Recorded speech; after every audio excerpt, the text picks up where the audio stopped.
Saudi আরবের এক বাড়িতে ৩ বোন থাকত। আয়েশা, জয়নাব এবং রুকাইয়া। আয়েশা ছিল সবচেয়ে বড়। গায়ের রং ফর্সা, পাতলা দুবলা এবং খুবই সুন্দর।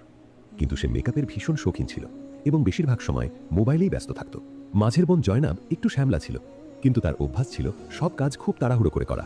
সবচেয়ে ছোট রুকাইয়া একটু মোটা ছিল, কিন্তু বাড়ির সব কাজে সে ছিল সেরা, বিশেষ করে রান্না। তার হাতের রান্নায় যেন জাদু ছিল।